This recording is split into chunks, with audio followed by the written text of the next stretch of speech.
It had been 11 months since we had seen Kyler Murray on a football field, and there on 3rd and 10 with the game on the line against a good Atlanta Falcons defense. Kyler Murray did Kyler Murray things, and I think a nation had a sigh of relief knowing that not only was Kyler back, but that the Cardinals were on the right track. And his offensive coordinator with this new coaching staff is a guy that I've been hearing about for years. He's one of the bright young offensive minds in the league, and I'm thrilled to have him on this season with Peter Schrager. Mr. Drew Petzing, welcome to the show, my man. Yeah, I appreciate it, Peter. Thanks a lot, man. Dude, I love your story. I love everything I've heard about you, but I'll be candid. We don't have this great personal friendship. It goes back 10 years. I've just been hearing about you for a really long time. As we head in towards week 11, your feeling about the state of this quarterback position with Kyler now on the field, and you could finally run your offense with Kyler Murray at the switch. Yeah, it's exciting. I think, certainly 2 days ago, last weekend was a big step. First time back on the field for him, the emotions, the reality, the stress, the physical aspect of it. So it was exciting. It was stressful. I thought he handled it really well. And it was great to see him go out and perform like that because I know he's capable of it. Certainly when you go through an injury like that, the process that he had to go to put himself back on the field, learn a new offense, get to know his teammates while not really playing for the offseason and training camp was really excited for him and for us, and it was a lot of fun. The rap on Kyler, like going into the season was, well, is he going to be around? Is he going to be invested? We don't know how. Everything I've heard to a man, this guy has been unbelievable in the building while rehabbing. What's been your impression of Kyler Murray just a few months into working with him since you got there back in January? Yeah, I think you just hit on it. It was impressive really from the get-go. I mean, to watch the way that he attacked rehab. I tore my ACL my sophomore year of college. I know what that rehab is like. Certainly not at that level when it's your job, it's your career, it's your livelihood.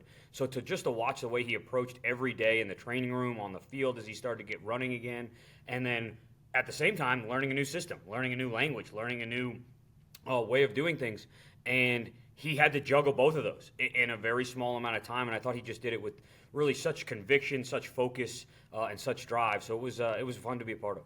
Do you see stuff in practice that I know we saw that play on 3rd and 10, and he played really well on Sunday? But do you see stuff in practice that you're like, all right, I've coached a lot of quarterbacks, but this guy does some that not a lot of do? Absolutely. When you get a guy of that talent level, it's a couple times a day. And no matter even the little things where you're just it might be a RVA period or warm ups where you just kind of your head snaps like, what in the world was that? Because he does so many things that very few people can do, and does it at such a high level consistently. It's impressive to watch. Yeah, and did you think he would be able to get the kitchen sink thrown at him in that first week? I didn't know if it was gonna be like, here's 5 plays, here's the Tecmo offense. You got 4 plays, Kyler. Just don't hurt yourself. It felt like you guys threw the kitchen sink at him, and he was able to do it at 100% full tilt.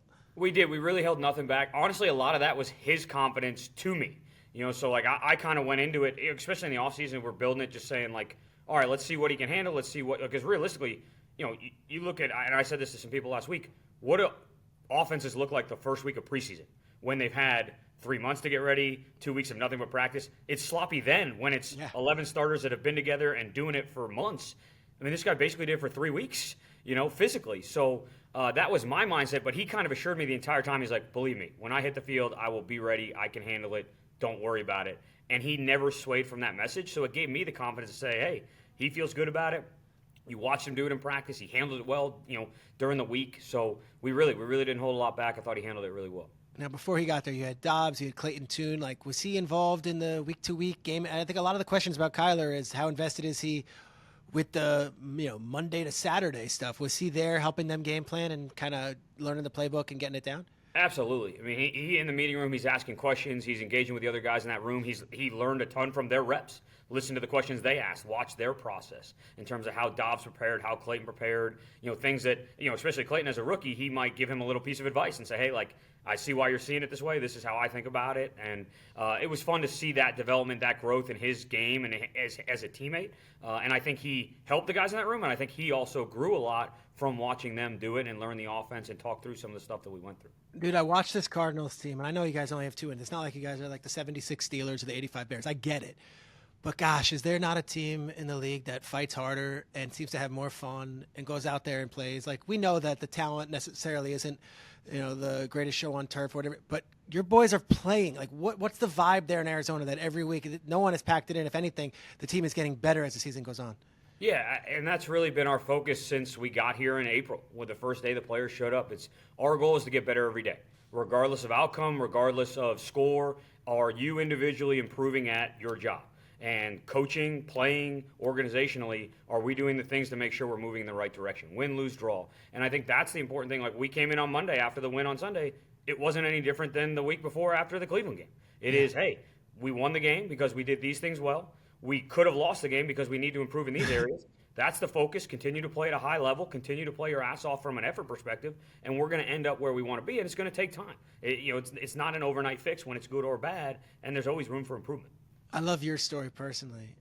You're in your mid-30s. You're one of the youngest play callers in the NFL. Gannon's a defensive coach, obviously. You guys come in, but like, you played in high school. You were the captain of your team. You go to Middlebury, which I think of historically as a lacrosse school, if I'm being honest. Like, that's a big lacrosse school. You're there. You're playing defensive back. You get your career cut short by an injury. And now, look, you're not at Alabama or Ohio State. You're at Middlebury, and yet you still say, hey, I'm going to pursue a life in football. When you hurt yourself and you couldn't play football anymore in college, and you're at Middlebury, a D3 school, how do you keep focused? How do you stay committed and say, no, but my football dream isn't necessarily over here? Yeah, I think I had a lot of really good people around me. I relied heavily on Coach Ritter, my father, people that I was close with, because the game it has always been so important to me. I love the sport. I love the scheme. I love the relationships you build, just the whole process of what football brings to your life. So when it got taken from me, I missed it. And it really kind of like put me in a funk. Like, not that I lost a piece of my identity, but I really didn't have a direction, didn't know what I wanted to do. And Coach Ritter, who was the head coach at the time, he just retired last year, I said, hey, can I help out? Can I stay around the game? Can I help coach? It's something I might be interested in. And he actually played with my father. So he was cool. like, I would love to let you help out. He goes, but if your grades slip at all, your dad is going to murder me. He's like, so. Where did you grow up, Drew? Are you a Massachusetts guy? Yeah, or Vermont? I moved to Mass when I was 7. So I grew up just outside Boston in Wellesley, Massachusetts. Okay. And lived there most of my childhood. And so my first year, I volunteered in the fall. My junior year, didn't play, helped out on defense because I played safety, and just like fell in love with it. Like, with D3 school, I think there was 7 guys on staff. Yeah. Like, as an 8th guy, you got to be very involved. Like, I was doing breakdowns. I got to coach. I was helping film practice. I was doing film exchanges, and just loved it. And then that summer, I did a business program at Dartmouth, the Tuck Business Bridge program. And it was like an intensive business course to look at finance and, Tell me you're a Buddy Stevens disciple as well. Are you? No, I'm not. Okay. All right. It was strictly from a school perspective, but it was that contrast of like, all right, I could do this and I could go into banking or finance or, or I could coach football. And I'm like, God, that fall of football was 100 times more enjoyable. And I'm like, and if you can make money doing this, I'm doing this. So it was kind of just put all the eggs in that basket, try to start to meet people and get connected to people in different areas, learn everything I could from a coaching perspective. And I was very fortunate in my career early to be around some great people that grew me, developed me, invested in me, and taught me a lot about the business and helped me with some great opportunities. So you see a light, you see football, you see joy. Your first gig was in 2009. You were a volunteer student assistant at Harvard. How does that happen, and what was that role? Yeah, so it was kind of, so as I said, volunteered my junior year. I actually had enough credits. I didn't take any classes my senior year, and I was going to volunteer, and they had an open position. So they ended up paying. I was a senior in college, living off campus, not taking classes, coaching football. It was like it was the dream. Like it was the best. And as school was coming to a close, it was like, all right, I got to start talking to people. I got to find my next job. I want to stay in football. I want to make this work. And I just started kind of using the small connections I had. And a family friend, Ben Bloom, who's the D-line coach now with the Browns, was an assistant D-line coach at Harvard from Wellesley, so from my hometown. And he was one of the guys I reached out to. And he goes, hey, funny you called. He goes, we were talking in a staff meeting this morning. We're looking for an unpaid intern. You're not going to make any money, but it's a great foot in the door. And I kind of feel like Coach Tim Murphy, who's still at Harvard, would let me have pretty big say on who we bring in. Are you interested? I said, if the job's there, I'm there tomorrow. Yeah. And so I went down there for the spring game and met those guys. And then literally I graduated on Sunday. I drove home Monday. I was in a staff meeting Tuesday morning and worked there that first season unpaid on defense. And it was the amount of football I learned, what I got exposed to, it was awesome. It's funny because Middlebury, if the listeners at home don't know, like we're in Lower Manhattan. You go to Wall Street, every other person is Harvard, Yale, Middlebury, like all these, and you could have had that walk. You could have walked that walk. You're like, no, football. You go to BC to be an assistant, then you end up at Yale. I imagine Middlebury, BC, Yale, Harvard. You're collecting people in your lives that, yes, football, but some of the most interesting people in the world who are doing some crazy big things right now. Yeah, absolutely. As you said, I mean, mostly the players, the students. I mean, it was like I remember talking to some of the guys as they were graduating at Harvard, and the opportunities they were just. I was unpaid, and they're deciding, well, I have this six-figure job with this bonus. I'm like, that money doesn't seem real to me. I don't need. It's like mind blowing to me the opportunities those guys had. I mean, obviously because of who they are and what they were a part of, and but yeah, it was really great to get exposed to those type of people on so many different areas, so many different levels. 2013, an NFL gig opens up. You're 4 years into coaching, and it's an intern with the operations side of the Cleveland Browns.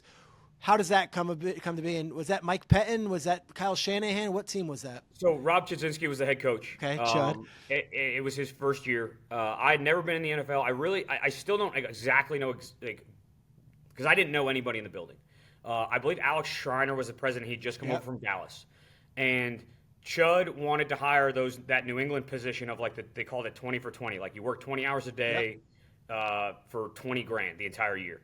And but he never. The Ravens do like an actual ceremony about their 2020 guys. I'm always like, guys, all right, sure, but there's like a long tradition of all those Ravens front office guys. They all walk that walk. Oh yeah. So so they never had done it before. So I think what happened was, Alec had just come from Dallas where they had done the position. Chud had never done it, so Alec was like, "Hey, call a couple of these guys." And the guys that had done it at Dallas, Ben Bloom, Dave Borgonzi, now with the Bears, were guys that I worked with at Harvard when I was unpaid. And so they called these guys and said, "Hey, what did you make? What did you do? What was your role?" And they kind of answered the question, said, "Hey, if you're looking for a guy, there's a guy at Yale who would be a great candidate. I'm sure he'd love the opportunity. Give him a call." So I kind of got a call out of the blue.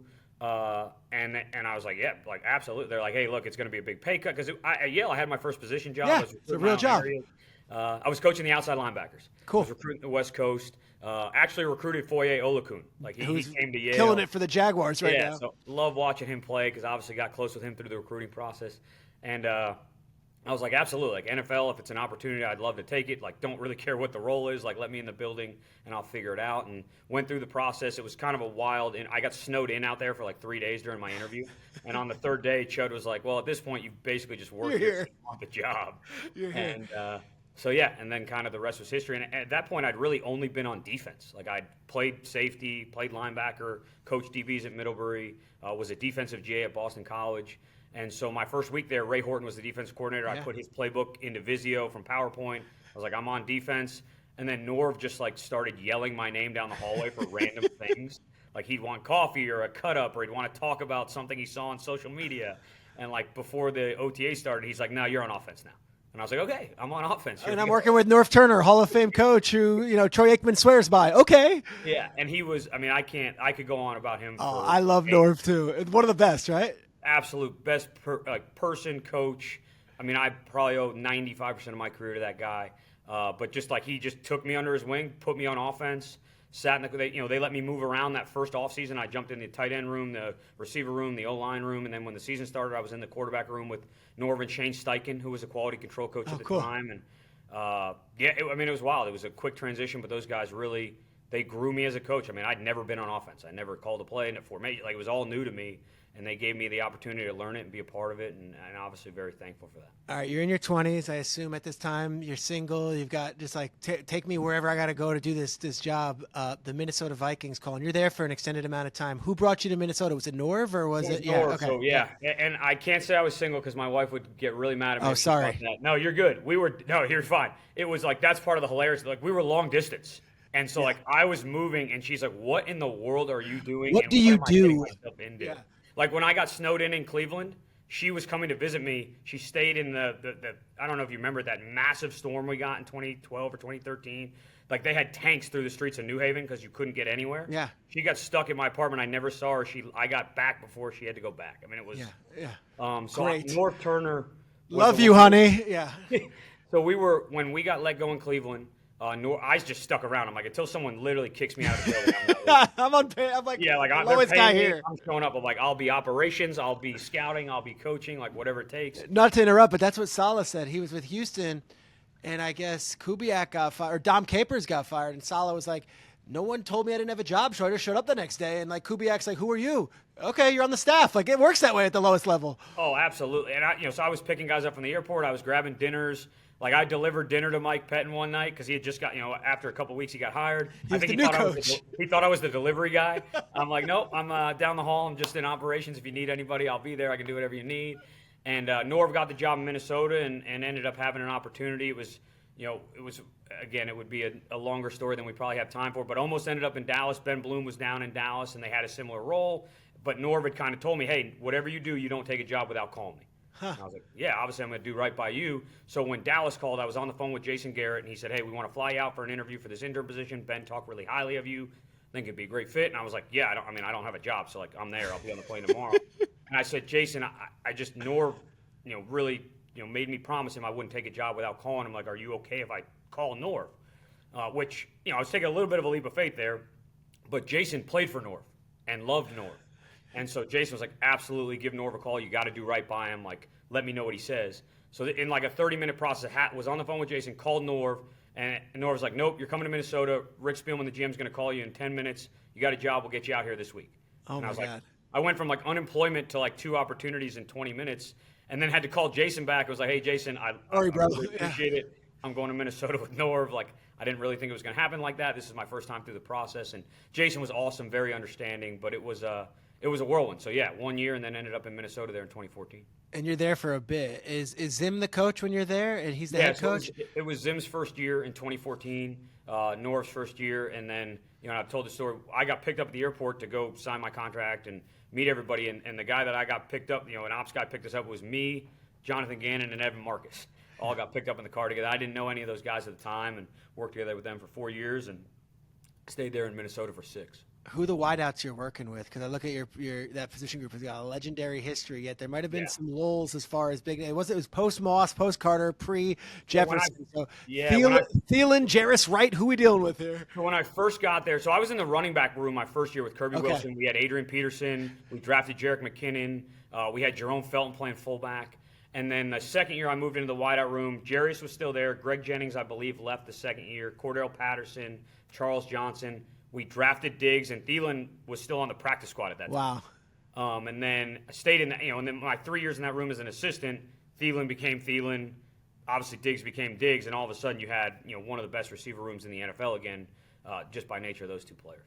Give me a good Diggs story that would sum up young Stephon Diggs, because he's a 5th-round pick. He's not a guy at a first-round caliber as some of these other guys, and yet since he got on the field, he's been making plays. And I think that his work ethic and his love of the game of football and his just desire to be great was unbelievable. Like, I can remember, and it was one of those, I can't remember if it was after practice, like, we were not in the building, or like as players, like we weren't on the field, and you walk in the indoor and the dude has a full lather, looks like he's been running 150 routes, and to the point where it like almost happened so consistently, we had to stop. We were like, dude, you're going to hurt yourself. Like, you're overworking. Like, you need to slow down. And he was just one of those guys, like, every time, as you said, every time he touched the field, it was kind of those head-turning moments where you're like, who was running that route? Like, he just killed the top corner and scout team. Like, he made an unbelievable catch, and it was like over and over and over again to the point where like, we got to put this guy on the field. Like, because he was inactive for his first 4 or 5 games. I remember. And then somebody got hurt, and he hit the field. I think his first game was in Denver, the year they won the Super Bowl. Yeah. It would have been the year they won the Super Bowl. Yeah. With all, 2016, 2015, yeah. 2015 with Talib and Chris Harris, and they had another really good corner. Kareem Jackson, maybe? Maybe. And him and Thielen, went off. I think Diggs had 100 yards at Denver, and it was like, all right, he's not giving this job back. Like, he's the guy. Like, it's very clear. That Minnesota Miracle, where were you? Were you on the field? I was field? up in the box. You were up in the box. Take us through it. It was, it's, you never say the game's over, but it felt close. And, the ball goes up, and you're like, all right, when he caught it and he ran in the end zone, the place went nuts. But in the booth, you're always like, is a flag down? That's all you're looking at. Out? How much time is left? So, I don't think nobody moved for a good, 30 seconds to a minute as we kind of processed what happened. And then once everything was it was complete pandemonium, chaos. I was down on the field by the time we took the knee on the 2-point play. one of Well, those. they brought kids. everyone back. Yes, I mean it was like Thomas Morstead had to come back. Yeah. like I still get the chills when I see highlights of that play or think about it was such a cool moment to be a part of, and I mean obviously an unbelievable play on so many levels. I imagine you go with Stefanski because I see your next job in the resume is you go to Cleveland for a couple of years. Stefanski gets the head gig in Cleveland, and does he call you up and say, "Drew, I need you, buddy"? Yeah, and I mean, I worked with Kevin for 9 years. So we were together 6 in Minnesota and 3 in Cleveland, developed a great relationship with him. He was one of those guys who brought me under his wing. He had a young coach, got his first position job there in Minnesota when I got there, and just taught me so much about the game, how to coach, how to develop relationships with players, the big picture of the NFL. And so when he got that opportunity and Zim was willing to let me have that opportunity to go with him, it was special. I have a ton of respect for him and obviously owe so much to him. So it was fun to be a part of his first time doing it, running the show, being in charge. It was awesome. All right, now take us. You go to Arizona with Gannon. Obviously, you had a history with him. Take us through the Josh Dobbs roller coaster before the season. I know you're obviously intimately involved because of the Cleveland thing, and we'll wrap shortly, but I got to hear how Dobbs ends up in Arizona, and you had to play some sort of role because he was in Cleveland with you too. Yeah, I mean, I certainly had a relationship with him. Monty, our GM, had him the last couple games there in Tennessee, and I think it's one of those things that as an organization, we're always going to try to make the team better. In any little thing we can do from a roster perspective in terms of the way we operate. So it was like my job, and I said this to everybody, is like, hey, everybody in that room, my job is to get you ready to start in the NFL. And I think Monty came to me somewhere during the end of training camp and said, hey, I think this is an opportunity that may be available to us. What are your thoughts on it? How do you feel about the person, the player? How long will it take to get him ready if this is the move? And I just kind of broke it down. I said, look, the language is going to be eerily similar. He's an extremely smart player, so I don't think there's going to be a long runway. Certainly hear the pros, what he brings to the team. Here, obviously, some of the issues of bringing him in 10 days before the season. But if that's the decision that we choose an organization that think this gives us the best chance, I know we can make it work. And Monty did a great job and has done a great job since I've been here of always trying to improve the roster and always trying to make us competitive. So it was one of those things. And he thought it was best for the team. I certainly was on board with it. JG, obviously, a big part of that. And he got in here and hit the ground running very quickly. And kudos to him because that's not an easy task. I mean, that was unbelievable in itself. And then he has a second chapter already with Minnesota. Have you reached out to him at all and just said, hey, bro, like I'm watching? Like, because I know they're rivals, but it's been unbelievable. Yeah, absolutely. So obviously last week when we lost to Cleveland was his first game playing, checked the stat line, texted him right away, was so fired up for him. And it's so, I love watching him play, love the energy he brings. He's obviously done a great job for them. And I think, it really worked out for everybody. I think that's when you can have a win-win like that, it's always a good situation. All right, and now back to the Cardinals. Wrapping it up with this. Kyler Connor's back on the field. We've got all these young wide receivers, Rondale, and, of course, Marquise. And then I'm loving what I'm seeing this kid, Michael Wilson. And then Trey McBride, the tight end, who took a little while in his career to get going, is now a real factor. So much young talent.